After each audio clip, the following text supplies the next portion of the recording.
Bienvenidos a la Biblioteca Carmesí. Mi nombre es Arturus Magnus y seré su anfitrión en esta ocasión. Por favor, pasen a este lugar donde podrán encontrar historias llenas de héroes y villanos, triunfos y derrotas, dioses y demonios, y un sinfín de misterios que llenarán nuestras mentes y corazones.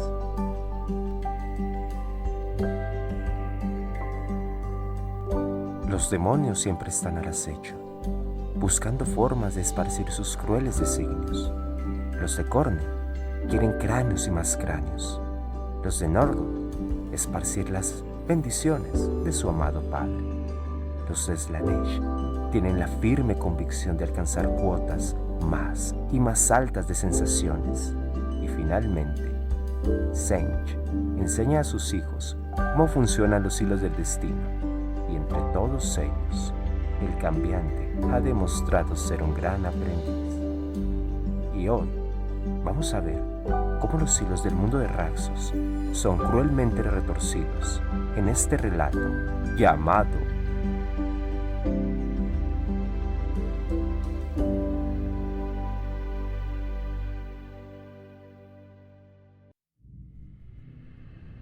Lo que se siembra, algún día se cosechará.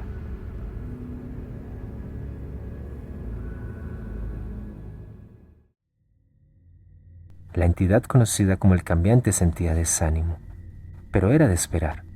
Sucedía cada vez que uno de sus planes laberínticos llegaba a su fin. En parte era la dulce melancolía que sentía al final de una tarea ardua y querida, pero también una creciente frustración con el inevitable final decepcionante. Después de todo, no había nadie en este reino con el ingenio suficiente para apreciar los detalles intrincados o los engaños elaborados que había obrado con tanta pericia. El cambiante había intentado explicárselo a los demás mortales antes, pero muchas de las sutilezas se perdieron y el juego con ellos se hizo aburrido. Todavía con la forma un sacerdote de la eclesiarquía que se había apresurado a escapar del planeta condenado, el cambiante se asomó desde su túnica con capucha y observó a sus compañeros refugiados a su alrededor. Estaban acurrucados en la bodega de carga en una masa espantosa, muchos agarrados entre sí, como meciéndose hacia adelante y hacia atrás, con el horror aún grabado en sus ojos. El cambiante bebió profundamente del terror de sus temblores. Sus emociones puras le ayudaron a mantener su presencia física, ya que rápidamente comenzó a desvanecerse. Lo que había comenzado como malestar en el mundo colmena de Raxos había degenerado hasta convertirse en una guerra civil. A posteriori, cada movimiento del gobernador imperial había sido sentido en ese momento y fue apoyado por otros funcionarios de alto rango. Pero en realidad lo que hizo fue agitar más a las masas reprimidas.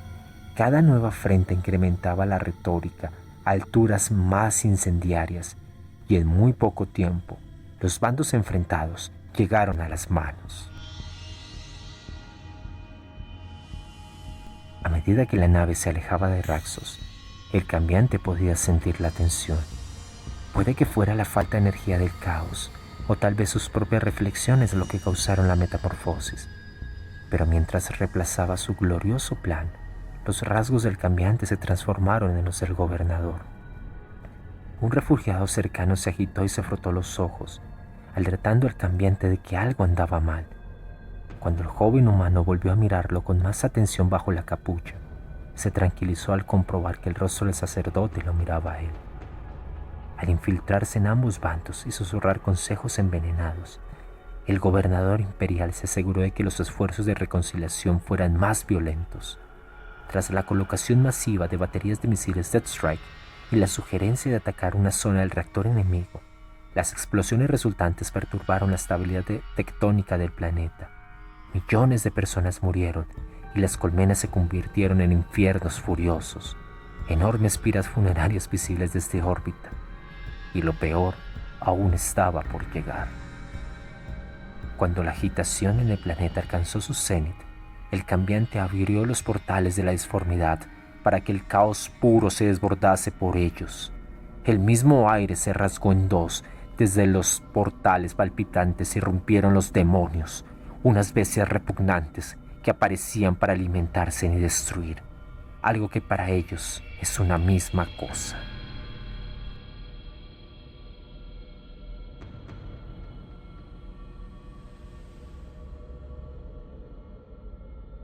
La guerra y el caos no eran más que un eslabón de la cadena, y cuando las legiones de demonios se desbordaron sobre Raxos, atrajeron la atención de los caballeros grises. Cuando llegaron, el cambiante se había visto obligado a tejer un camino entre las batallas despiadadas surgidas junto a cada una de las fisuras de la disformidad sobre Raxos. Resultó una tarea ardua garantizar el equilibrio conecto. Los caballeros grises tenían que sufrir mucha presión para que no sospechasen nada raro. Uno a uno, los agujeros fueron cerrados, aunque los caballeros grises tuvieron muchas bajas con tal de cumplir sus exorcismos, mientras a su alrededor las ciudades colmena ardían y el planeta comenzaba a consumirse. El último espaciopuerto operativo, la cubierta nubosa del sector 7, se convirtió en un faro de esperanza para el resto de la población. Millones de refugiados intentaban alcanzarlo huyendo de la destrucción de su mundo. En 2 ocasiones, el cambiante se había reunido con sus enemigos cara a cara, ya que la emoción de rodear a su presa era imposible de resistir. Una vez, actuando como ayudante del gobernador de la Guardia Imperial, envió un pergamino de datos al hermano capitán Stern. Y en otra, el cambiante se unió al consejo de asesores del inquisidor Karamazov. Los muchos planes entrelazados estaban convergiendo cuando el cambiante se unió a la multitud de refugiados, consumiendo al sacerdote y tomando su lugar. Esta muerte también estaba estipulada, y su destino se narró años atrás, cuando el ser insignificante se había atrevido a pronunciar el nombre de Senge, alegando que tenía la protección del emperador y nada que temer. Otro detalle entre miles era que algunas venganzas mezquinas se cobraban en represalia por actos de antepasados que se remontaban a la época que la humanidad denominaba la era de los conflictos.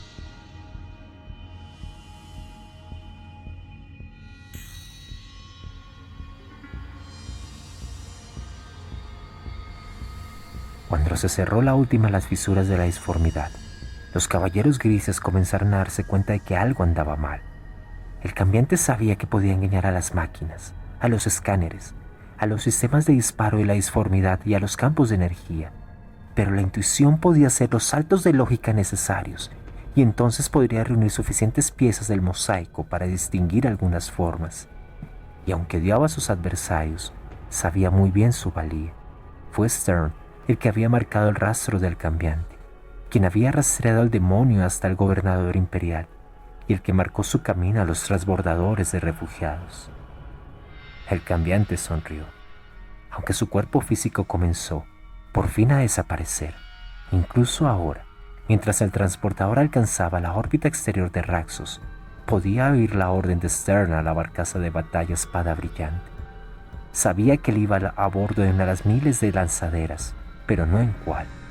Los caballeros grises tendrían que destruir todas y cada una de ellas, matando a centenares de miles de vidas inocentes, solo para asegurarse de que él no escapara a emprender una travesura en otro lugar. Podía escuchar sus justificaciones, incluso mientras se deslizaba de nuevo a un reino en el que pudieran apreciar las sutilezas de sus obras. Cuando los rayos de las lanzas y torpedos comenzaron a aniquilar a la primera armada de refugiados, ya se había ido, dejando solo las ropas arrugadas de un sacerdote asesinado.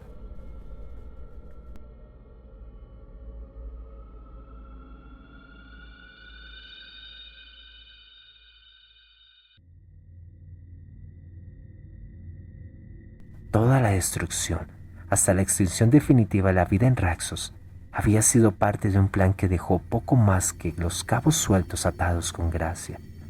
Todo se había previsto y planeado para llegar a este momento exacto. A bordo de la Espada Brillante, alguien observaba la masacre que estaba teniendo lugar. Un recién ordenado caballero gris, el hermano Brutus, estaba preocupado por la masacre. Durante un momento, olvidando los rituales de execración y de purga, dejó que la duda entrase en el bastión de su mente. En la larga historia del capítulo, ningún caballero gris había caído en la tentación del caos. Solo el tiempo dirá si el hermano Brutus sería diferente, pero aquí, en la cubierta de la espada brillante, se había plantado una semilla.